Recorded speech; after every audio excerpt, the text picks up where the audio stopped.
नमस्कार, आप सभी को प्रणाम।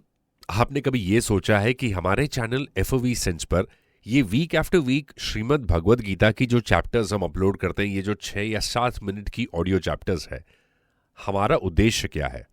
हमारा उद्देश्य यही है कि धर्म की जो बातें हैं वो लोगों तक पहुंचे। और यहां पर आप हमारी मदद कर सकते हो।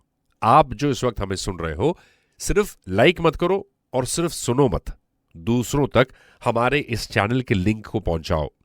आप व्हाट्सएप, सोशल मीडिया पर या जैसे भी हो, लोगों को हमारे चैनल तक लेकर आएं ताकि श्रीमद् भगवद गीता की बातें उन तक पहुंच सके।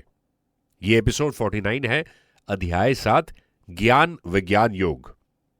दोस्तों, आपसे एक प्रश्न है, क्या हमें किसी दूसरे की वस्तु को अपना मान लेना चाहिए, या दूसरे की वस्तु को अगर हम अपना मानते हैं तो क्या ये वस्तु हमारी हो जाती है? शायद इस प्रश्न का उत्तर हम सभी जानते हैं। यदि हम इस बात पर ध्यान दें तो हम मानेंगे कि हमारे पास अपनी कहने जैसी कोई वस्तु है ही नहीं। भगवान की दी हुई वस्तुओं को अपना मानकर हम अपने ऊपर एक फॉल्स ईगो या फॉल्स प्राइड या फॉल्स अभिमान करने लगते हैं। हम मानने लगते हैं कि यह वस्तु केवल हमारी है क्योंकि हमने इसे प्राप्त किया है। यही हमारी सबसे बड़ी गलती है। दूसरी ओर भगवान को देखो, जिनका उदार और प्रेम भरा एक स्वभाव है। वे जैसे भी कुछ देते हैं, उसे इस बात का पता ही नहीं लगने देते कि वो वस्तु भगवान की दी हुई है। भगवान की इस कृपा को केवल साधक लोग और जिन्हें ईश्वर में विश्वास है वो ही जान सकते हैं। और जो लोग अज्ञानी हैं वो कभी सोच भी नहीं सकते कि इन वस्तुओं को हम सदा अपने पास नहीं रख सकते हैं। ये सभी नश्वर है। न माम दृष्कृतनो मूढ़ा प्रपदयन्ते नराधमा मायया प्रहित ज्ञाना आसुरम भाव माश्रिता। जब मनुष्य भगवान के सिवाय किसी दूसरी सत्ता को अपना सब कुछ मानकर उसे महत्व देते हैं तो कामना पैदा होती है, यानी डिजायर, और व्यक्ति जीवन निर्वाह में काम आने वाली सांसारिक वस्तुओं, रुपए पैसों को महत्व देने लगते हैं। यही से अभिमान की शुरुआत होती है, जो सभी दुखों और पाप का कारण है। मित्रों, पिछले एपिसोड में किसी एक इंसान ने कमेंट्स में लिखा था, और बहुत अच्छी कमेंट थी, कि ईश्वर को प्राप्त करने के बाद क्या होगा। आज हम इस सवाल का जवाब देना चाहते हैं। इस प्रश्न का उत्तर मैं आपको एक छोटी सी कहानी द्वारा देना चाहता हूं, और कहानी कुछ इस प्रकार है। एक राजा शाम को अपने महल की छत पर टहल रहा था। अचानक उसकी दृष्टि महल के नीचे बाजार में घूमते हुए एक साधु पर पड़ी।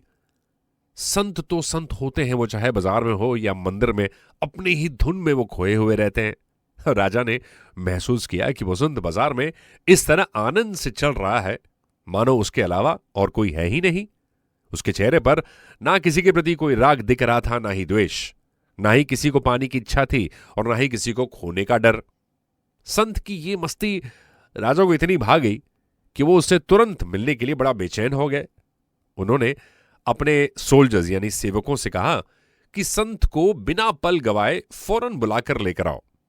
जल्दी के चक्कर में जो सोल्जर्स थे उनको कुछ नहीं सूझा, तो उन्होंने महल के ऊपर से एक रस्सी लटका दी और संत को ऊपर खींच लिया। बस चंद मिनटों में वो साधु राजा के सामने थे। राजा ने सेवकों द्वारा इस प्रकार लाए जाने के लिए साधु से क्षमा मांगी। साधु ने बड़े सहज भाव से कहा, ऐसी क्या शीघ्रता पड़ी महाराज, जो रस्सी से खिंचवा लिया। राजा ने कहा, एक प्रश्न का उत्तर पाने के लिए मैं अचानक ऐसा बेचैन हो गया कि आपको यह कष्ट हुआ, और मेरा प्रश्न यह है कि भगवान शीघ्र कैसे मिलेंगे? कृपया आप मुझे बताइए और वो मार्ग मुझे दिखाइए। संत ने कहा कि राजन, इस प्रश्न का उत्तर तुम बहुत अच्छी तरह से जानते हो, बस समझ नहीं पा रहे हो। अपनी आंखें बंद करके ध्यान से सोचो, तुम्हें पल भर में उत्तर मिल जाएगा। राजा ने कहा, यदि मैं सचमुच इस प्रश्न का उत्तर जानता तो मैं इतना व्याकुल क्यों होता और आपको इतना कष्ट क्यों देता। संत मुस्कुराकर बोले, एक बात बताओ राजन, यदि मेरे मन में तुमसे मिलने का विचार आता तो कई अड़चनें आती और बहुत देर भी लगती। मैं महल के द्वार पर आता, तुम्हारी दरबारियों को सूचित करता, वो तुम तक संदेश लेकर आते, और तुम यदि फुर्सत में होते तो मिल पाते, और कोई जरूरी नहीं थी कि तुमसे मेरा मिलना संभव होता या नहीं। परंतु जब तुम्हारे मन में मुझसे मिलने का विचार इतना प्रबल रूप से आया तो सोचो कितनी देर लगी मुझे तुमसे मिलने में। तुमने मुझे अपने सामने प्रस्तुत कर लेने के पूरे प्रयास किए। इसका परिणाम यह रहा कि घड़ी भर से कम समय में मैं तुम्हारे सामने आ गया। राजा ने पूछा, परंतु भगवान के मन में हमसे मिलने का विचार आए तो कैसे आए और क्यों आए? संत बोले, तुम्हारे मन में मुझसे मिलने का विचार कैसे आया?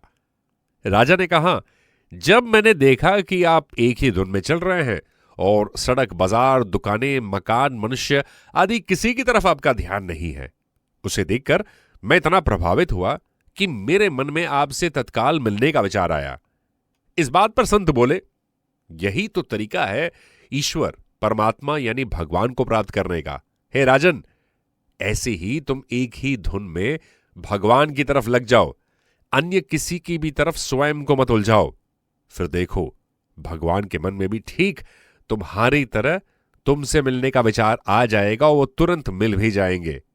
जिस प्रकार भूखा व्यक्ति पेट भरने के बाद तृप्त हो जाता है, उसका कुछ भी खाने का कोई इच्छा नहीं होता, ठीक उसी प्रकार ईश्वर को प्राप्त करने के बाद हम जन्म जन्मांतर के आवागमन से मुक्त हो जाते हैं। मित्रों, जो हमारा है ही नहीं, हम साथ नहीं लाए थे और ना ही साथ लेकर जाएंगे, उससे जितनी जल्दी हम मुक्त हो जाएं, उसी में हमारा कल्याण है। एक गंतव्य मार्ग पर कोई व्यक्ति बिना रुके बहुत जल्दी पहुंच जाता है, कोई इधर उधर भटकते हुए पहुंचता है। पहुंचना सभी को उसी स्थान पर है। अब तय हमें करना है कि हम वहां तक कैसे पहुंचे। श्रीमद् भगवद गीता में मनुष्य के सारे प्रश्नों के उत्तर लिखे हैं। जो प्रश्न मनुष्य ईश्वर से पूछना चाहता है, जो सब गीता में सहज ढंग से लिखे हैं। मनुष्य की सारी परेशानियों के उत्तर श्रीमद् भगवद गीता में लिखे हैं। ये गीता जो है, ये अमृत है। गीता स्वयं भगवान श्री कृष्ण है। जीवन में समय निकालकर इस श्रीमद् भगवद गीता को अवश्य पढ़ें। हम आप तक बांसुरी की गीता के द्वारा बहुत ही सरल और सहज भाषा में जीवन के यथार्थ को रखने का प्रयास करते हैं। कहते हैं ना, बूंद बूंद से घड़ा बढ़ता है। आशा करते हैं कि हम अपनी इस प्रयास के माध्यम से आपके जीवन को प्रकाश की ओर मोड़ सकें। हर हर महादेव। जितने लोग हमें सुन रहे हैं, इस चैनल को सब्सक्राइब करना ना भूलें और इस चैप्टर को अपने फ्रेंड्स और सोशल सर्कल्स में शेयर जरूर कीजिएगा।